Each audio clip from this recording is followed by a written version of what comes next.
نحمدہ ونصلی علی رسولہ الکریم، اما بعد فاعوذ باللہ من الشیطان الرجیم، بسم اللہ الرحمن الرحیم۔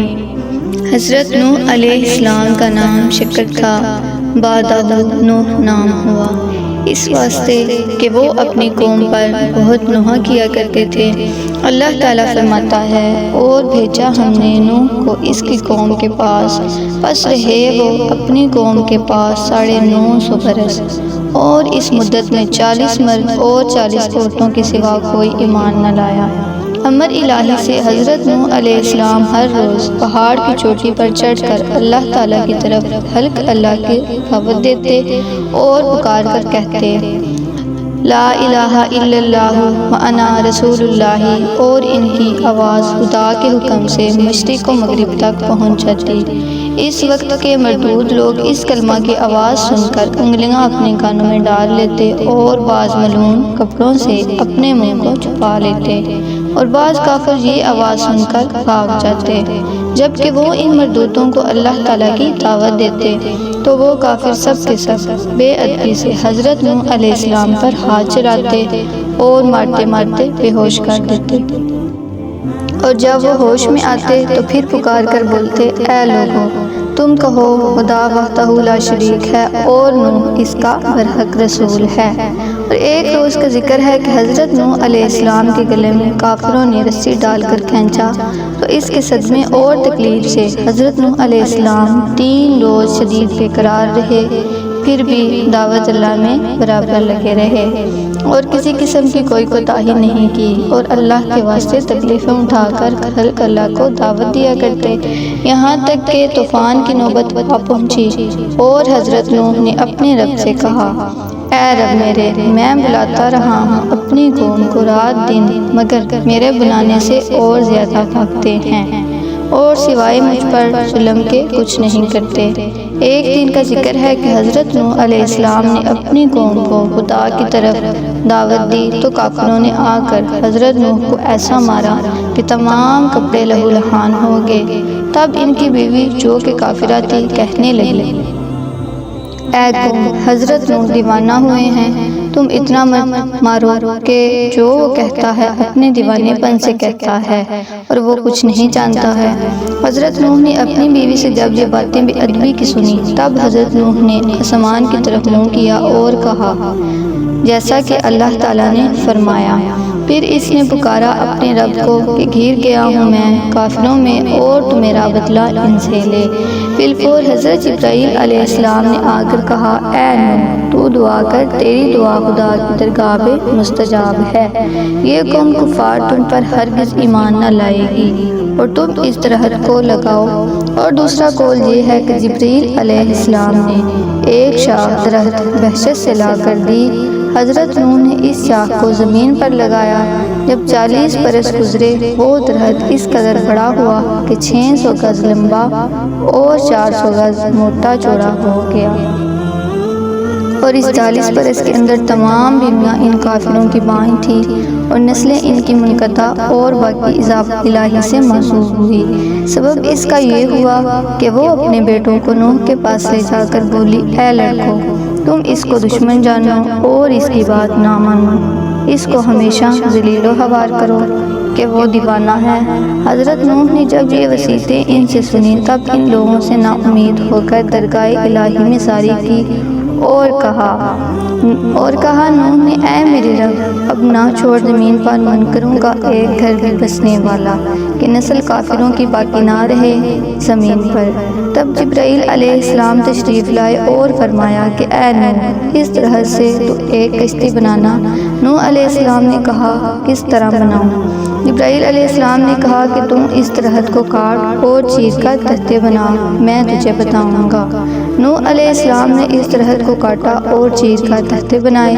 اللہ تعالیٰ نے فرمایا، ہمارے روبرو ایک کشتی بناؤ اور ظالموں کے بارے میں مجھ سے کچھ نہ بول، یہ تو بے شک غرق ہوں گے۔ تو اس درخت کے تختوں سے کشتی بنا اور شاہوں سے اس کی میخیں لگا۔ حضرت نوح علیہ السلام نے بامعجب تعلیم حضرت جبرائیل علیہ السلام کے درگردی سیکھ کر اس درخت کے تختے بنائے۔ پہلے تختے پر نام آدم کا، دوسرے تختے پر نام شیش کا، تیسرے تختے پر نام ادریس کا اور چوتھے تختے پر نام نوح علیہ السلام کا، پانچویں تختے پر نام موسیٰ علیہ السلام کا، چھٹے تختے پر نام صالح علیہ السلام کا، ساتویں تختے پر نام ابراہیم علیہ السلام کا، اور اسی طرح 1,24,000 تختے نام سے 1,24,000 پیغمبروں کے نکالے، یعنی ہر تختہ پر ایک پیغمبر کا نام لکھا تھا۔ اور آخری تختے پر نام حضرت محمد صلی اللہ علیہ وآلہ وسلم کا تھا جو خاتم الانبیاء ہیں۔ حضرت نوح علیہ السلام نے جبرائیل علیہ السلام کی تعلیم سے کشتی بنائی۔ طول اس کشتی کا 1000 گز اور عرض اس کا 400 گز تھا۔ جب کشتی تیار ہوئی تو اس کشتی کو دیکھ کر لوگ کافر بہت ہنسے اور افسوس کرنے لگے، جیسا کہ حق تعالیٰ نے فرمایا اور نوح کشتی بناتے تھے، اور جب اس قوم کے سردار اس پر سے گزرے تو ہنسی کرتے۔ اس پر نوح علیہ السلام نے ان سے کہا کہ اگر تم ہنسی کرتے ہو ہم پر تو ہم ہنستے ہیں تم پر جیسے تم ہنستے ہو، اور اب آگے جان لو گے کہ کس پر عذاب آتا ہے، عذاب رسوا کرنے والا اور ہمیشہ رہنے والا۔ یہ فائدہ تفسیر میں لکھا ہے کہ وہ کافر ہنستے تھے کہ خشک زمین میں غرق ہونے کا بچاؤ کرتا ہے، اور حضرت نوح علیہ السلام اس پر ہنستے تھے کہ دیکھو ان کے سر پر موت کھڑی ہے اور یہ لوگ ہنستے ہیں۔ عرض کشتی تیار ہوگی، اس میں 4 تختے کام ہوئے۔ حضرت نوح علیہ السلام نے حضرت جبرائیل علیہ السلام سے کہا کہ حضرت محمد صلی اللہ علیہ وآلہ وسلم خاتم الانبیاء ہیں۔ 4 تختے ان کے چاروں دست کے نام سے ان کے نام یہ ہیں، یعنی ابو بکر صدیق رضی اللہ تعالیٰ عنہ، دوسرے عمر بن خطاب رضی اللہ تعالیٰ عنہ، تیسرے عثمان غنی رضی اللہ تعالیٰ عنہ، اور چوتھے علی رضوان اللہ تعالیٰ اجمعین کے نام سے لگانا چاہیے۔ تو پھر کشتی تمہاری اللہ تعالیٰ کے فضل و کرم سے محفوظ رہے گی اور نجات پائے گی۔ اور جس مومن کے دل میں حضرت محمد صلی اللہ علیہ وآلہ وسلم کی محبت اور ان کے 4 یار کی محبت ہوگی وہ آتش دوزخ سے نجات پائے گا۔ اور فرمایا اے نوح، دریائے نیل میں ایک درخت ہے، کسی کو بھیج کر وہاں سے منگوا کر اس سے 4 تختے بے نام 4 یاروں کے نکال کر اس میں لگا دو۔ تب نوح علیہ السلام نے اپنے بیٹوں کو کہا، انہوں نے نہ مانا اور بولے کہ اون بن انک کو بھیج دو کہ وہ ہم سے قوت زیادہ رکھتا ہے اور اس کی راہ بھی خوب جانتا ہے۔ اس وقت حضرت نوح علیہ السلام نے اوج بن انک کو بلوایا اور کہا کہ تم فلانے درخت کو دریائے نیل سے لائے گا تو میں تجھ کو کھلا کر آسودہ کر دوں گا۔ اوج بن انک نے کہا تم میرے ساتھ عہد کرو، یعنی وعدہ کرو۔ حضرت نوح علیہ السلام نے اس سے عہد کر لیا۔ بس اوج بن انک نے جا کر اس درخت کو جڑ سے اکھاڑ کر دیا۔ تب حضرت نوح علیہ السلام نے 3 روٹیاں جھونکی نکال کر اسے کھانے کو دی۔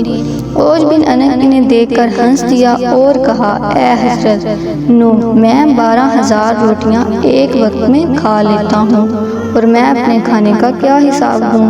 یہ کرجو سے مجھے کیا ہوگا؟ اور ایک خبر میں بتایا گیا ہے کہ اوج بن انک عمر بھر اکل و شرب سے بھی کبھی بھی سیر نہ ہوگا۔ حضرت نوح علیہ السلام نے کہا کہ اگر تم چکم سیری چاہتا ہے تو بسم اللہ پڑھ کر کھا۔ تب اس نے بسم اللہ پڑھی اور کھانا شروع کیا۔ چنانچہ اس نے دوسری روٹی کھانی شروع کی تھی اور لقمے بنا ہی رہا تھا کہ اس کا پیٹ بھر گیا، اس کو اب کھانے کی حاجت نہ رہی، اس میں شکم سیری ہو گئی۔ بعد حضرت نوح علیہ السلام نے اس طرح سے 4 تختے نکالے، اول پہ نام حضرت ابو بکر صدیق اور دوسرا تختہ حضرت عمر بن خطاب کا، تیسرا تختہ حضرت عثمان غنی کا اور چوتھا حضرت علی کرم اللہ وجہہ کے نام سے لگائے۔ ان چاروں تختوں کے لگانے سے کشتی تیار ہو گئی۔ بعد حضرت جبرائیل علیہ السلام نے فرمایا، اے نوح، تم بیت المعمور کی زیارت کر لے، اللہ تعالیٰ اس کو اٹھا لے گا۔ جب وہ زیارت کر کے آئے تب اس کو فرشتوں نے آسمان چہارم پر اٹھا لیا۔ بعد ترتیب اور نظام کشتی کا کرنے لگے۔ اس میں 7 طبقے تھے۔ اول طبقے میں تابوت آدم، دوسرے میں حضرت نوح مومنوں کے ساتھ تھے، اور تیسرے طبقے میں پرندے، اور چوتھے طبقے میں درندے، اور پانچویں طبقے میں چرندے، اور چھٹے طبقے میں ہر حب کی چیزیں، اور ساتویں طبقے میں وہ میوے سب رکھے تھے۔ پس حضرت جبرائیل علیہ السلام نے فرمایا، اے نوح، علامات طوفان کی یہ ہیں کہ تمہارے گھر کے تنور سے گرم پانی ابلے گا۔ تب ایک روز ان کی بیوی روٹی پکاتی تھی، تنور سے گرم پانی ابل پڑا۔ جلدی سے ان کی بیوی نے ان کو خبر دی بمصداق اس آیت کے قولہ تعالی، یہاں تک کہ پہنچا حکم ہمارا اور جوش مارا تنور نے، کہا ہم نے چڑھا لو اس میں ہر قسم کا جوڑا اور اپنے گھر کے لوگوں کو، مگر جس پر کہ پہلے پڑ چکی بات، اور جو ایمان لایا ہو، اور نہیں ایمان لائے تھے مگر تھوڑے سے۔ حضرت جبرائیل علیہ السلام نے فرمایا، اے نوح، ایک ایک جوڑا ہر جانور کا کشتی میں رکھ لو۔ حضرت نوح علیہ السلام نے کہا کہ کوئی جانور مشرق میں تو کوئی مغرب میں ہے، کیوں کر ان سب کو اکٹھا کروں گا؟ بس خدا کے حکم سے جس کی نسل رہنی مقدر تھی، اس جانور کا کشتی میں رکھ لیا، اور گھر والوں میں سے جس پر بات پڑ چکی تھی، یعنی بیٹا اور اس کی ماں، ڈوبی، اور صرف 3 بیٹے بچے جن کی اولاد ساری خلقت ہے۔ اور تنور بھی حضرت نوح علیہ السلام کے گھر میں تھا، جو حقیقت میں طوفان کا فیضان بنا رکھا تھا کہ جب اس تنور سے گرم پانی ابلے تب کشتی میں سوار ہو جانا۔ اور یہ فائدہ متجرم نے بحوالہ تفسیر لکھا ہے، اور دوسری روایت میں ہے کہ کشتی میں 3 طبقے تھے۔ اول طبقے میں پرندے، دوسرے طبقے میں نوح علیہ السلام ماں اپنے تمام مؤمنین کے، اور تیسرے طبقے میں 4 پائے اور فرزندانے، ان کے نام یہ ہیں سام، حام، یافس۔ سب کے سب کشتی میں سوار تھے، اور ایک بیٹا ان کا کنعان مارے غرور کے جدا ہو کر پہاڑ پر چڑھ گیا اور کہا، میں ہرگز تیری کشتی میں سوار نہ ہوں گا۔ ہر چند حضرت نے اس کو پکار کر کہا، اے کنعان، تو بے کشتی ہلاک ہو جائے گا، ہمارے ساتھ کشتی میں بیٹھ جا، بمصداق اس آیت کے قولہ تعالی۔ اور پکارا نوح علیہ السلام نے اپنے بیٹے کو، اور وہ ہو رہا تھا کنارے، اے بیٹے سوار ہو ساتھ ہمارے، اور مت رہ ساتھ منکروں کے۔ اس نے جواب دیا قولہ تعالی۔ اور کنعان نے کہا کہ میں کسی پہاڑ پر چڑھ جاؤں گا، اور وہ پہاڑ مجھے پانی کے سیلاب سے بچا لے گا۔ حضرت نوح علیہ السلام نے کہا قولہ تعالی، کوئی بچانے والا نہیں آج کے دن سے اللہ تعالیٰ کے حکم کے سوا، مگر جس پر وہ رحم کرے۔ اور فرمایا، اے بیٹے، آج کوئی باقی نہ رہے گا، عذاب الہی سے سب غرق ہو جائیں گے، مگر وہ شخص کے خدا ان پر رحم کرے اور وہ مومن ہوا۔ اور 12 رجب کی 2 تاریخ تھی کہ پانی ابلنا شروع تھا۔ پھر ہم نے کھول دیے دہانے پانی کے ریلے سے، اور بہا دیے زمین سے چشمے۔ پھر مل گیا پانی ایک کام پر جو ٹھہرتا تھا، آسمان سے گرم پانی برسا اور زمین سے سرد ابلا، یہاں تک کہ پہاڑوں کے اوپر 40 گز پانی بلند ہوا تھا۔ اور جس پہاڑ پر حضرت نوح علیہ السلام کا بیٹا تھا، اس پر بھی پانی جا پہنچا۔ یہ کیفیت دیکھ کر حضرت نوح کو شفقت ہوئی، دل میں اوت کر آئی کہ وہ کچھ دیر میں مارا جائے گا۔ تب آپ نے اپنا منہ آسمان کی طرف کیا اور اللہ تعالیٰ کے حضور میں درخواست کی کہ اے میرے رب، تو نے وعدہ کیا تھا میرے ساتھ کہ تمہارے اہل بیت کو ہلاک اور غرق نہ کروں گا۔ اب ماں یہ میرا بیٹا کنعان مارا جاتا ہے۔ قولہ تعالی۔ اور پکارا حضرت نوح علیہ السلام نے اپنے رب کو، بولے، اے رب، میرا بیٹا ہے میرے گھر والوں سے، اور تیرا وعدہ سچ ہے، اور تو سب سے بڑا حاکم ہے، یعنی ایک عورت تو ہلاک ہو چکی، اب تو چاہے تو بیٹے کو ہلاک کرے یا اس کو نجات دے۔ اللہ تعالیٰ نے فرمایا، اے نوح، وہ تیرے گھر والوں میں سے نہیں ہے، اور اس کے کام بالکل ناکارہ ہیں، اور ایمان بھی اس کا تمہارے ایمان کے موافق نہیں ہے۔ بس کچھ دیر میں ایک موج پانی کی آئی، اور اس نے کنعان کو پانی میں غرق کر دیا۔ حضرت جبرائیل علیہ السلام نے فرمایا، اے نوح، تم کشتی پر سوار ہو جاؤ اور اپنی زبان سے اس کو پڑھو، قولہ تعالی، اور بولا سوار ہو کر اس پر اللہ کے نام سے چلنا اور ٹھہرنا، تحقیق میرا رب ہے بخشنے والا مہربان۔ اور وہ بہتی رہی پانی کی لہروں میں مثل پہاڑ کے۔ یہ آیت جب پڑی کشتی پانی پر رواں ہو گئی اور بول و براز سے آدمیوں کے کشتی بہت غلیظ ہو گئی تھی۔ حضرت نوح علیہ السلام نے الہام الہی سے ہاتھی کی پیشانی پر ہاتھ پھیرا۔ قدرت الہی سے دو ہوک اس کی ناک سے پیدا ہوئے اور انہوں نے سب غلازت کشتی کی صاف کی، اور ابلیس علیہ لعنت اللہ نے خنزیر کی پیشانی پر ہاتھ پھیرا تو اس کی ناک سے دو چوہے پیدا ہوئے۔ حضرت نوح علیہ السلام نے کہا کہ اے شیطان لعین، تجھے اس کشتی پر کون لایا؟ شیطان ملعون بولا، اس وقت کہ تو نے خنزیر کو ملعون کہا اور میں جانتا تھا کہ تم بھی مجھ کو ملعون کہو گے، لہٰذا میں خنزیر کے ذریعے سے کشتی میں آیا ہوں۔ چنانچہ چوہے جب کشتی میں سوراخ کرنے لگے تب حضرت نوح علیہ السلام نے خدا کی درگاہ میں فریاد کی۔ حضرت جبرائیل علیہ السلام نے آ کر حضرت نوح علیہ السلام سے کہا کہ تم شیر کی پیشانی پر ہاتھ پھیر۔ تب حضرت نوح علیہ السلام نے شیر کی پیشانی پر ہاتھ پھیرا تو دو بلیاں اس کی ناک سے پیدا ہوئی، اور ان بلیوں نے سب چوہے کشتی کے کھا لیے، اور اسی دن سے بلی دشمن ہوئی چوہے کی۔